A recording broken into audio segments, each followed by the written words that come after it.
Mengingat kembali prestasi Garuda Muda yang datang pada edisi 2013 saat Garuda Nusantara menjuarai Piala AFF U19 yang saat itu dilaksanakan di Sidoarjo.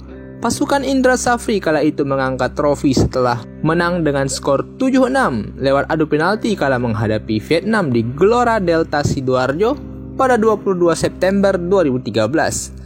Evan Dimas menjadi top skor Garuda Muda dengan mencetak 5 gol dari 7 laga sepanjang turnamen, termasuk mencetak hat-trick saat mengalahkan Thailand 3-1 di fase grup. Terhitung sudah 10 tahun berselang setelah kemenangan bersejarah tersebut. Banyak yang telah berubah dari skuad pemenang AFF 2013 ini. Generasi yang digadang-gadang sebagai generasi emas Timnas Indonesia di masa depan, kini banyak yang tak lagi eksis di Timnas Indonesia, bahkan di kompetisi sepak bola nasional. Masih ada yang bertahan di sepak bola, namun ada juga yang hilang dari peredaran sepak bola. Bagaimana kabar penggawa Timnas U19 yang masuk ke dalam skuad yang memenangkan Piala AFF U19 2013 itu? Selengkapnya di Bung Bil, tapi sebelum itu jangan lupa untuk klik like dan subscribe channel Bung Bil serta tekan tombol notifikasinya agar kalian tak ketinggalan berita-berita menarik seputar sepak bola Indonesia dan mancanegara. Raffi Murdianto langsung menjadi idola usai ikut andil dalam sukses Timnas Indonesia U19 kala menjuarai Piala AFF U19 2013. Beberapa klub papan atas kala itu pernah diperkuatnya, mulai dari Mitra Kukar, Persikabo 1973, Madura United hingga Persela Lamongan pernah dibela sang kiper. Akan tetapi setelah itu ia kalah bersaing dengan kiper-kiper lainnya yang membuat karirnya redup. Raffi bahkan sempat berstatus tanpa klub usai dilepas Persela pada 22 Desember 2021. Namun, pada pertengahan 2022 yang lalu, Raffi diperkenalkan sebagai kiper baru Persikap Bandung untuk Liga 2 sambil bertugas sebagai anggota Polisi Militer TNI AD. Putu Gede Juniantara. Putu Gede merupakan bek kanan inti Timnas Indonesia U19 pada kala itu. Di usia yang kini menginjak 28 tahun, Putu Gede Juniantara cukup lama bertahan bersama Bayangkara FC. Pada musim 2023 ini, Putu Gede baru saja hijrah ke klub raksasa Persib Bandung. Dirinya juga berstatus sebagai anggota Kepolisian Negara Republik Indonesia atau Polri berpangkat Brigadir 2 atau Bribda. Putu Gede hanya memiliki 9 caps bersama Timnas Indonesia Senior dan itu sudah lama sekali. Muhammad Sahrul Kurniawan merupakan bek tengah andalan Indra Safri di Timnas Indonesia U19. Sahrul berduet bersama Hansa Muyama Pranata dan membentuk benteng pertahanan yang tangguh. Sahrul kemudian bergabung dengan klub Bayangkara FC dan menjadi bagian dari skuad juara Liga 1 2017. Usai dari Bayangkara, pilar dari pertahanan Garuda Nusantara ini sempat membela Persiba Balikpapan dan kemudian bergabung dengan klub Liga 3 Persingangawi. Saat ini, pemain yang juga aktif sebagai anggota kepolisian ini sudah menjadi salah satu staf kepelatihan tim Bayangkara FC. Hansa Muyama Pranata. Hansamu merupakan salah satu pemain favorit supporter Indonesia kala dirinya berduet bersama Sahrul di lini belakang. Usai dari Timnas U19, ia beberapa kali menjadi andalan Timnas senior di berbagai ajang. Hansamu masih menjadi pemain nasional di level senior masa Simon McManamy. Setelah Sintayong datang, ex pemain Persebaya Surabaya itu perlahan-lahan tersingkir. Namun, ia sempat dipanggil kembali ke Timnas Senior saat melakoni ajang Piala AFF 2022 yang lalu. Di level klub, Hansamu masih eksis sebagai pemain Liga 1. Musim lalu, ia bergabung bersama Persija Jakarta dan masih bersama dengan klub ibu kota Indonesia tersebut. Muhammad Fathur Rahman. Bek kiri Timnas Indonesia U19 kala itu, yakni Muhammad Fathur Rahman, masih aktif bermain sepak bola. Tetapi, usai dari level U19, dirinya tak pernah lagi mendapat panggilan Timnas Senior maupun Timnas U23. Karirnya hanya berkutat di Bayangkara, sejak bermarkas di Surabaya, Sidoarjo, Bekasi, Jakarta, Solo, hingga kembali ke Jakarta. Dirinya juga merupakan salah seorang anggota kepolisian. Evan Dimas Darmano. Evan Dimas menjadi primadona kala memimpin pasukan Garuda Nusantara menjuarai AFF U19 tersebut. Evan Dimas dianggap sebagai pemain muda terbaik Indonesia. Xavi Hernandez atau Andres Iniesta dari Indonesia menjadi julukan sang gelandang. Bahkan dia sempat mendapatkan kesempatan trial di beberapa klub Spanyol meski akhirnya gagal. Usai di level U19, Evan tetap menjadi andalan timnas di berbagai level mulai dari U23 hingga senior. Evan juga sempat merumput bersama klub Malaysia, Selangor FA. Evan Dimas masih menjadi kapten timnas senior di awal-awal kedatangan Shin Taeyong. Namun, seiring regenerasi dalam skuad timnas, khususnya lini tengah, pemain asal Surabaya itu mulai dilupakan. Pemain yang juga sempat bermain di Persija Jakarta itu tidak dipanggil saat kualifikasi Piala Asia 2023 di Kuwait, Piala AFF 2022 hingga laga FIFA Matchday. Akan tetapi, Evan Dimas masih aktif bermain dan masih sering menjadi pusat perhatian. Musim ini, dia bergabung bersama Arema FC.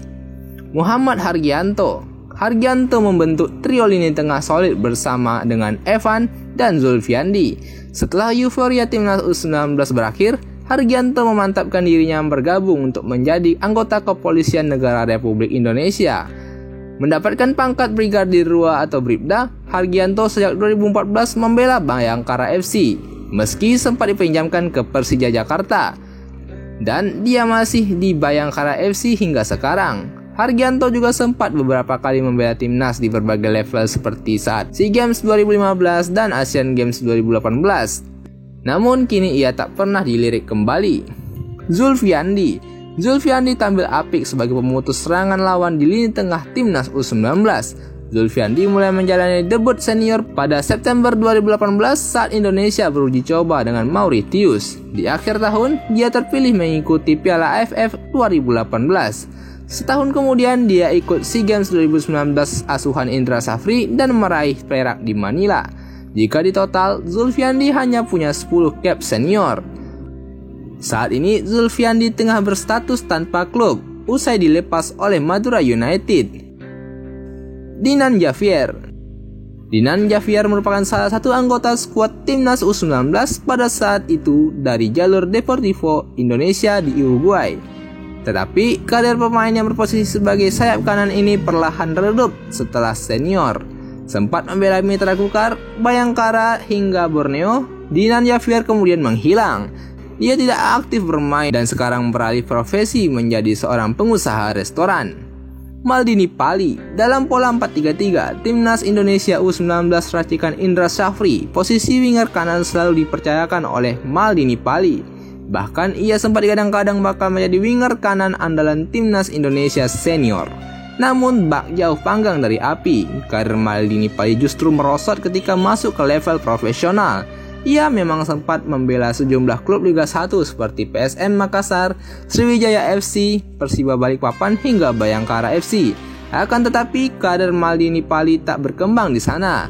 Kini ia membela salah satu kontestan Liga 2, Kalteng Putra. Di Liga 2 2021, dari 10 penampilan Kalteng Putra, ia hanya turun sebanyak 6 kali, yang mana 3 diantaranya dari bangku cadangan. Mukhlis Hadining Syaifullah. Dalam kampanye Piala AFF U19 2013, Mukhlis Hadining Syaifullah mencetak 2 gol. Jumlah itu hanya kalah dari Evan Dimas Darmono dan Ilhamuddin Armain. Pemain kelahiran Mojokerto ini memperkuat PSM Makassar selama 3 tahun sejak tahun 2013 hingga 2016. Setelah menjadi pahlawan timnas Indonesia U19 di Piala AFF, ia jarang bermain dan membuat Mukhlis pindah ke Bayangkara FC pada 2017. Sayangnya bersama Bayangkara maupun ketika ia dipinjamkan ke PSM Makassar, Mukhlis bermain di bawah standar. Namun di luar dugaan ia justru diboyong oleh Persib Bandung pada 2018. Setelah meninggalkan Persib Bandung pada 2020, kini tak diketahui lagi kabar dari sang penyerang mematikan pada masanya tersebut. Ilhamuddin Armain menjadi salah satu pemain sayap yang lincah dan senjata mematikan timnas U19 kala itu. Pemain asal Ternate yang musim ini membela Malut United setelah sebelumnya memperkuat Arema FC. Sama seperti mayoritas alumnus Piala AFF U19 2013, Ilhamuddin Armain juga tidak laku di timnas senior. Dia hanya memiliki 3 cap senior dan sempat setahun main di Malaysia membela Selangor. Selebihnya, Ilhamuddin Armain lebih banyak berkarir di Indonesia. Selain Arema dan PSM, dia sempat membela Bayangkara dan Barito Putra. Hendra Sandi Gunawan, salah satu gelandang timnas yang sering turun dari bangku cadangan. Kabar soal Hendra Sandi tak lagi terdengar sampai saat ini. Terakhir kali dalam catatan karirnya, Hendra Sandi membela Persela Lamongan. Sebelumnya, pesepak bola 28 tahun tersebut sempat berjaya dan direkrut Bali United pada 2015. Namun, setelah itu ia melempem dan kesulitan mengembangkan karirnya. Paulo Octavianus Sitanggang menjadi salah satu senjata tersembunyi timnas Indonesia U19 di lini tengah dan sering dirotasi bersama dengan Evan, Zulfiandi, dan Haryanto.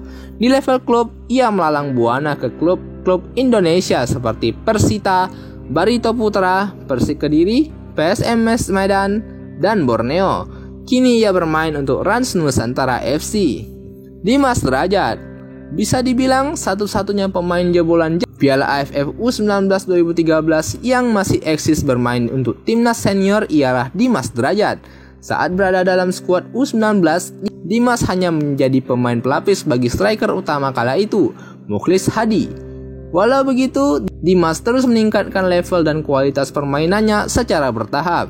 Ia juga sempat masuk dalam skuad juara Piala AFF U22 2019 di Kamboja bersama dengan pelatih yang sama saat juara AFF 2013, yakni Indra Safri.